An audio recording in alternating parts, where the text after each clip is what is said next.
Doctor care homeopathy అన్ని బ్రాంచ్ల్లో free consultation మరియు 25% అన్ని మందులపైన గొప్ప డిస్కౌంట్.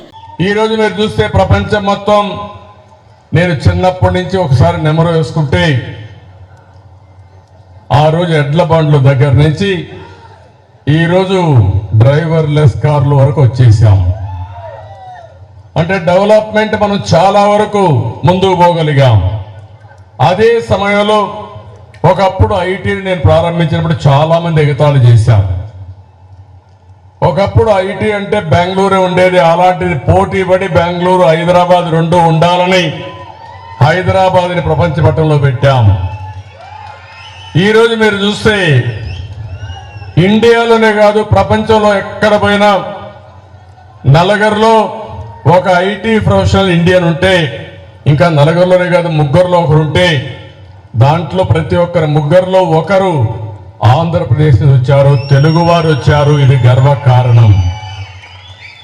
ఇది అయిన తర్వాత ఈరోజు నాలెడ్జ్ ఎకానమీ, ప్రపంచం మొత్తం నాలెడ్జ్ ఎకానమీలో ముందుకు పోయే పరిస్థితికి వచ్చాం.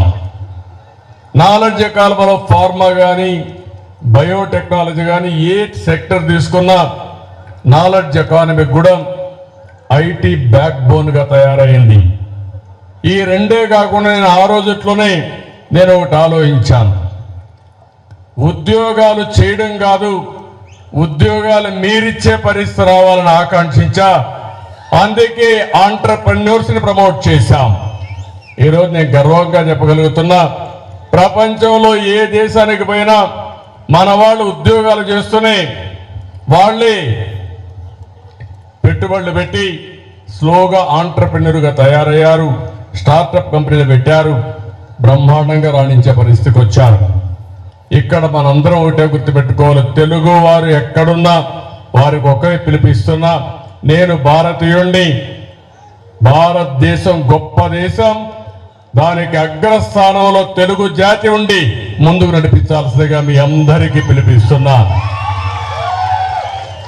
ఒకప్పుడు మనం ఆలోచించడం, ఆ ఆలోచన విధానం థింక్ గ్లోబలీ యాక్ట్ లోకలీ. ఇప్పుడు నేను ఇస్తున్నా థింక్ గ్లోబలీ యాక్ట్ గ్లోబలీ. ఎందుకు నేను మాట్లాడుతున్నానంటే లొకేషన్ అనేది సమస్యే కాదు. నువ్వు బెంగళూరులో ఉండొచ్చు, వాషింగ్టన్లో ఉండొచ్చు, లేకపోతే ఆంధ్రప్రదేశ్ రిమోట్ గ్రామంలో ఉండొచ్చు, కానీ నీకు నాలెడ్జ్ ఉంటే, లీడర్షిప్ ఉంటే ప్రపంచం మొత్తం సేవలు అందించే నెట్వర్క్ డెవలప్ చేసే శక్తి తెలుగు జాతికి ఉందని మరొక్కసారి తెలియజేస్తున్నా. అది మీరు చేసుకోవాల్సిన అవసరం ఉంది. అందుకని నా ఆశ అంతా కూడా భారతదేశానికి ఒక పెద్ద ఆస్తి. ఇనిషియల్ మూవర్స్గా మనం టెక్నాలజీలో ఉన్నాం. 2 రిఫార్మ్ వల్ల పెద్ద ఎత్తున భారతదేశానికి సంపద సృష్టించే అవకాశం, నాలెడ్జ్ ఎకానమీ పోయే అవకాశం వచ్చింది.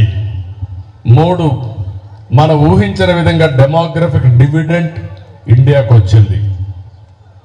ఈరోజు చైనా చూస్తే మనకంటే పోటీ పడినా అక్కడ ఏజ్డ్ పాపులేషన్ ఎక్కువ ఉంది. భవిష్యత్తులో ఇంకా సమస్యలు కూడా వస్తాయి. కానీ ప్రపంచానికి నాయకత్వం ఇచ్చే ఏకైక దేశం భారతదేశంగా ఉంటుంది, ఏమాత్రం అనుమానం లేదని చెప్పి కూడా నేను మీకు తెలియజేస్తున్నా. అందుకే మొన్న కూడా నేను ఒక మాట చెప్పాను. నేను ఆ రోజు విజన్ 2020 అంటే చాలా మంది ఎగతాళి చేశారు, నన్ను 420 అని కూడా ఎగతాళి చేశారు. కానీ ఈరోజు నేను ఆ రోజు విజన్ 2020 అన్నప్పుడు దాంతో అసోసియేట్ అయిన వాళ్ళందరూ బ్రహ్మాండంగా రాణించారు. ఈరోజు 2047కి భారతదేశం 100 సంవత్సరాల స్వాతంత్రం వచ్చిన సందర్భంగా ఉత్సవాలు జరుపుకుంటున్నాం. ఆ సందర్భంగా నేను ఒకటే పిలిపిస్తున్నా, ప్రపంచంలో ఎక్కడ భారతీయులున్నా నెంబర్ 1 కమ్యూనిటీగా ఇండియన్స్ ఉంటారు. దాంట్లో 30% తెలుగు వాడు ఉంటారు. రెండవది, భారతదేశం కూడా అగ్ర దేశంగా తయారవుతుంది, అభివృద్ధి చెందిన దేశంగా తయారవుతుంది. నెంబర్ 1గా 2గా మనం ఉంటామని చెప్పి కూడా నేను మీకు తెలియజేస్తున్నా. అదే సమయంలో ఆంధ్రప్రదేశ్ రాష్ట్రాన్ని కూడా మనం కాపాడుకోవాల్సిన అవసరం ఉంది. తెలుగు వాళ్ళు 50% జనాభా ఉండే రాష్ట్రం ఆంధ్రప్రదేశ్ రాష్ట్రం. ఆ రాష్ట్రాన్ని కూడా కాపాడే బాధ్యత తెలుగువారు ప్రపంచంలో ఎక్కడున్నా మీ మీద ఉంది. దానికి నేను పూర్తిగా పోరాడతా. నాకు మీ సహకారం కావాలని చెప్పి మిమ్మల్ని మీ అందరికీ విజ్ఞప్తి చేస్తున్నా. ఒక్క విషయం మీరు గుర్తుపెట్టుకోవాలి, పబ్లిక్ పాలసీ అనేది చాలా పవర్ఫుల్ వెపన్. ఈ దేశానికి ఆర్థిక సంస్కరణలు వచ్చిన తర్వాతనే దశ దిశ మారింది. అది ఒక పాలసీ ఆనాటి ప్రధానమంత్రి పివి నరసింహరావు గారు అడాప్ట్ చేశారు. అది అయిన తర్వాత ఐటీని ప్రమోట్ చేయాలని ఒక పబ్లిక్ పాలసీ తీసుకున్నాం. ఈరోజు మీరు అందరూ బెనిఫిట్ అయ్యారు. ఇవన్నీ మీరు చూసినప్పుడు ఏ పాలసీ అయినా సరే, ఇప్పుడు రోడ్లు కావచ్చు, ఎయిర్పోర్ట్లు కావచ్చు, లేకపోతే అగ్రికల్చర్ కావచ్చు, లేకపోతే ఎడ్యుకేషన్ కావచ్చు, హెల్త్ కావచ్చు, వీటన్నిటిపైన వచ్చే పాలసీల వల్ల సమర్థవంతంగా మనం అమలు చేయగలిగితే బ్రహ్మాండంగా ముందుకు పోయే పరిస్థితి వస్తుంది. ఈరోజు మనం అందరం 21st సెంచరీలో ఉన్నాం. 21వ సెంచరీ నాలెడ్జ్ ఎకానమీకి నాంది. ఇప్పటికి 23 ఏళ్ళు అయ్యింది. 2043కి ఇంకొక 24 ఏళ్ళు ఉంటుంది. 2047కి భారతదేశం అగ్రదేశం అవుతుందంటే, ప్రపంచంలో చాలా దేశాల్లో సర్వీసుల ద్వారా భారతీయులే నాయకత్వం ఇవ్వబోతున్నారంటే అది మనకు అరుదైన గౌరవం. అందుకే నేను మిమ్మల్ని అందరినీ కోరుతున్నా. మొన్న కూడా నేను మాట్లాడుతూ ఒక మాట అన్నా, నవశకం తెలుగు వారి సొంతం కావాలని మనస్ఫూర్తిగా ఆకాంక్షిస్తున్నా. ఎందుకు నేను ఈ నవశకం అన్నానంటే, ఈ నవశకంలో తెలుగు వారి రోల్ చాలా ప్రిడామినెంట్ గా ఉంటుంది. ఈ నాలెడ్జ్ ఎకానమీలో మీరు ఎంత ఆలోచిస్తే అంత ఉన్నతమైన స్థానానికి వెళ్లే పరిస్థితి వస్తుంది. ఆ విషయం మీరు గుర్తుపెట్టుకోవాల్సిందిగా నేను కోరుతున్నా. నా ఆలోచన ఒకటే, 2047 మనం ఒకసారి తిరిగి చూసుకుంటే ప్రపంచంలోనే నెంబర్ 1 పవర్ఫుల్ కమ్యూనిటీ ఏదంటే దానికి చిరునామాగా తెలుగు వారు ఉండాలనేది నా కోరిక, నా ఆకాంక్ష, అదే నా విజన్, అదే నా మిషన్. అందుకే మిమ్మల్ని అందరినీ నేను ఒకటే కోరుతున్నా, దీనికి మీరందరూ సాధించాలంటే ఇప్పుడు ఇక్కడ ఒక మీటింగ్ పెట్టుకున్నారు.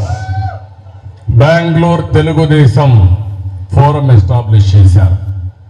సుబ్రహ్మణ్యం అనే వ్యక్తి ముందుకు వచ్చి, నాకు ఈ పార్టీ నచ్చింది, మీరు కూర్చోవాలంటే ప్లేస్ కోసం ఎత్తుకోకుండా నేను ఆఫీస్ బిల్డింగ్ అంతా ఉచితంగా మీకు ఇస్తా, అక్కడనే మీటింగ్లు పెట్టుకోమని స్వచ్ఛందంగా ముందుకొచ్చి ఆఫర్ చేశారు.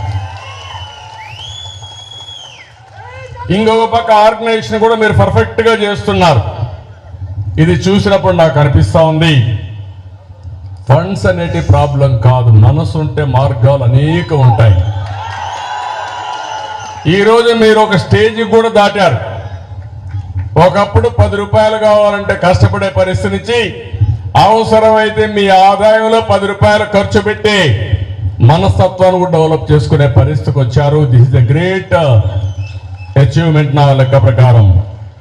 నేను అందుకనే మిమ్మల్ని అందరినీ ఓటాడు, నెట్వర్కింగ్ చాలా ముఖ్యం లైఫ్ లో. ఈ విషయం మళ్ళీ చెప్తున్నా మీ అందరికీ. మన ఇంట్లో మనం ఉంటే మన ఉద్యోగం మనం చేసుకుంటే మన బ్రతుకుతాం, కానీ నెట్వర్కింగ్ చేస్తే మీరు అనుకున్న విజన్ కోసం మీరు ముందుకు పోవడానికి చాలా ఈజీ అవుతుంది. రెండోది, దాని ద్వారా మీరు చాలా వరకు అనుకున్న లక్ష్యాన్ని మీరు నెరవేరుస్తారు. నేను ఒకప్పుడు మా ఆడబిడ్డలందరూ ఉన్నారు, గర్ల్స్ ఎంత ఉన్నారు, ఆంటర్ప్రెన్యూర్స్ ఉన్నారు. ఒకప్పుడు మీరు ఒకసారి ఆలోచిస్తే ఒక చిన్న ఆలోచన ఎంత ప్రభావితం చేస్తుందంటే, అప్పట్లో చాలా మంది తల్లిదండ్రులు ఆడపిల్లల పట్ల శ్రద్ధ చూపించేవాళ్ళు కాదు.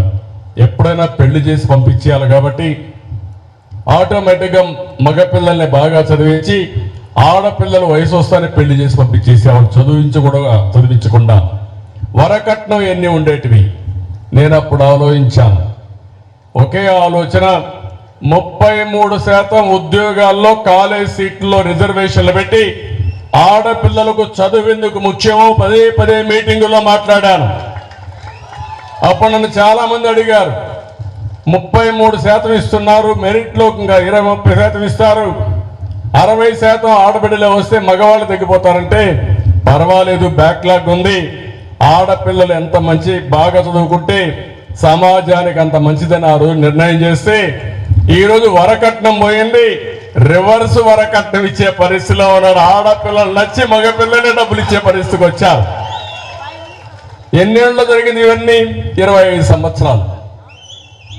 ఈ రోజు మగపిల్లల కంటే ఆడపిల్లలే ఎక్కువ డబ్బులు సంపాదిస్తున్నారు. భార్యాభర్త కంపేర్ చేస్తే భర్త కంటే భార్య ఎక్కువ డబ్బులు సంపాదిస్తా ఉంది. ఆ రోజులు వచ్చేసాయి. నేను ఇంకొక విషయం కూడా ఇక్కడ మీతో ఒక మాట్లాడుతున్నాను. ఎగో ప్రాబ్లం ఫ్యామిలీస్ రాకుండా ప్రపంచంలోనే భారతదేశంలో ఉండే కుటుంబ వ్యవస్థ ఏ దేశానికి లేదు. ఈ విషయం మీరు గుర్తుపెట్టుకోవాలి. ఏ కులం కానీ, ఏ మతం కానీ, ఏ ప్రాంతంలో సరే భారతదేశంలో ఉండే కుటుంబ వ్యవస్థ ప్రపంచానికి ఆదర్శం. తల్లిదండ్రులు పిల్లల గురించి ఆలోచిస్తారు, పిల్లలు తల్లిదండ్రుల గురించి ఆలోచిస్తారు. సోషల్ సెక్యూరిటీ ఉంటుంది, ఒక బాండ్ ఉంటుంది. మనం ఎన్ని కష్టాలు పడినా సాయంత్రం ఇంటికి వస్తే కష్టాలు మర్చిపోయి మళ్ళా రీఛార్జ్ అయ్యే వ్యవస్థ భారతదేశంలో కుటుంబ వ్యవస్థ అని చెప్పి కూడా నేను మీకు తెలియజేస్తున్నా.